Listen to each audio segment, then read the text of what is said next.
আজকে আমি আপনাদের শোনাবো ভৈরবের উৎপত্তি। আমরা সবাই জানি শিবের বহু রূপ, শিবজির বহু রূপ, কিন্তু শিবের প্রায় 1000টা রূপ আছে। কিন্তু তার মধ্যে একটা অন্যতম রূপ হচ্ছে ভৈরব। হ্যাঁ, কাল ভৈরব। প্রথমেই বলি কাল ভৈরব কেন হয়। কেননা তিনি কালের নাথ, উনি জাস্টিসের দেবতা। ঠিক যেরকম শনিদেব যেরকম ন্যায় অন্যায় বিচার করার দেবতা, ঠিক সেরকম কাল ভৈরব হচ্ছেন জাস্টিসের দেবতা। যেখানে উনি অন্যায় দেখেন, সেটা যেভাবেই যে রূপেই হোক, কেউ যদি অন্যায় কিছু করে থাকে, কারুর প্রতি কোনো অন্যায় করে থাকে, তবে কাল ভৈরব কিন্তু কাউকে ক্ষমা করেন না। তার একদম ক্ষতি পূরণ ঠিকই নিয়ে নেন। তো আমি আপনাদেরকে আগের বারে বলেছিলাম যে কোনো একটা দিন আপনাদেরকে আমি কাল ভৈরবের উৎপত্তির কথা, অরিজিনেশন অফ কাল ভৈরবা, সেটা আপনাকে ছোট করে হলেও বলে শোনাবো। আজকে আমি সেই জিনিসটাই বলবো। শুরু করার আগে বলে দিই, গেল পরশু দিনই মানে বৃহস্পতিবার দিনকেই কাল ভৈরবাষ্টমী গেছে।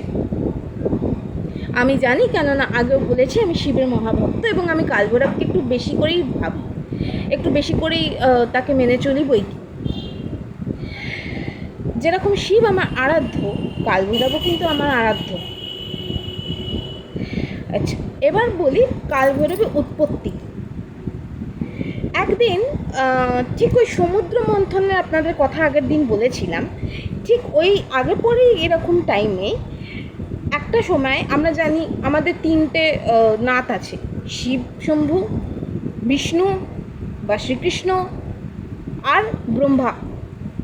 ব্রহ্মাকে আমরা বেসিক্যালি জেনে থাকি উনি হচ্ছেন ক্রিয়েটর অফ দ্য ওয়ার্ল্ড, আমরা বলে থাকি, যেটা আদপেও পার্শিয়ালি ঠিক, কিন্তু বলতে পারেন আবার পার্শিয়ালি ঠিক না, যদি আমি শিবের অনুযায়ী দেখি। অ্যাকচুয়ালি তো শিবজি হচ্ছেন ক্রিয়েটর অফ দ্য ওয়ার্ল্ড। এবার ব্যাপারটা এরকম ছিল যে অ্যাকচুয়ালি একদিন ব্রহ্মা, উনি যিনি ছিলেন ব্রহ্মাজির আগে 5টা মাথা ছিল।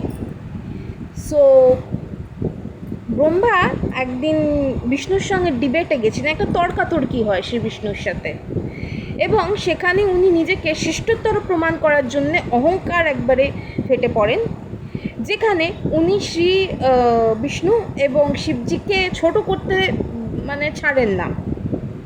আউট অফ ওনার ইগো উনি বলে বসেন যে এই সমস্ত এই পৃথিবীর যে সৃষ্টিকর্তা উনি, যখন কি আদতে এটা ঠিক নয়, অ্যাকচুয়ালি শিবজি হচ্ছে সৃষ্টিকর্তা। তো অ্যাকর্ডিং টু মাইথোলজি তখন শিব ব্রহ্মার তখন এত অহংকার দেখে তখন ইনসাল্টেড ফিল করে এবং এতটাই রেগে গেছিলেন এই অহংকার দেখে শিবজি, যে শিবশম্ভু তখন কি করেছিলেন, ওনার যে এই দুটো আইব্রো আমাদের থাকে, দুটো ভুরুর মাঝখানে যে কপাল ত্রিনয়ন থাকে, এই ত্রিনয়নের মাঝখান থেকে বলা হয় উনি ওনার একটা অবতার সৃষ্টি করেছিলেন, যার নাম হচ্ছে কাল ভৈরব। এবং সেটা কিন্তু তার রেগে যাবার একটা অ্যাঙ্গার প্রতীক হচ্ছেন কাল ভৈরব।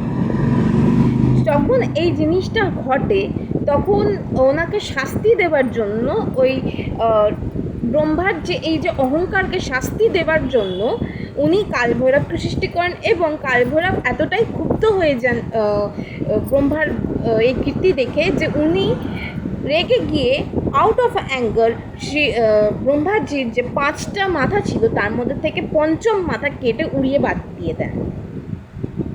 তার পরক্ষণে এই ঘটনা হওয়ার পরে শ্রী ব্রহ্মার একটুখানি মানে জ্ঞান ফেরে এবং উনি একটু ইগোটা কম দেখিয়ে উনি আবার ডাউন টু আর্থ হন, এবং পরে উনি বুঝতে পারেন উনি কার সঙ্গে কী লড়ছিলেন। অ্যাকচুয়ালি এটার একটা মরালও আছে বটে, যে কারোর এতটা ইগো হওয়া উচিত না যে সে সব দিক বিদিক জ্ঞানশূন্য হয়ে গিয়ে নিজেকে শ্রেষ্ঠতর প্রমাণ করার জন্যে এই জিনিসটা করবেন। এটা সাক্ষাৎ একটা গল্প বই না, এটা একটা মরাল অফ দ্য স্টোরিও আছে। গল্প আমরা বলছি কিন্তু এটা ঘটনা। এবার গল্প এই কারণে বলতে হচ্ছে কারণ আমরা তখন হয়তো দেখিনি, এগুলো আমরা শুনেছি। তো যাই হোক, এবং আপনাদেরকে বলে রাখি কাল ভৈরবের বাহন হচ্ছে কালো কুকুর। আমরা অনেকেই বলি কুকুর কিন্তু খুব ভালো, সত্যি কুকুর যে প্রাণী, তাদের থেকে লয়াল এবং তাদের থেকে অনেস্ট আজকালকার দিনে হয় না। একমাত্র পশুই কিন্তু, বা একমাত্র এই প্রাণীগুলোই, এই নিরীহ প্রাণীগুলি, কুকুর বন, বিড়াল বন, এরাই কিন্তু বোঝে যে লয়্যালটি কী, অনেস্টি কী, যেখানে আজকালকার দিনে মানুষ শিক্ষিত হয়ে এই জিনিসটা বোঝে না। আর অনেক সময় অ্যাজ আ রেজাল্ট হয় কি, আমরা অনেকটা আনওয়ান্টেডলি হার্ট করে ফেলি।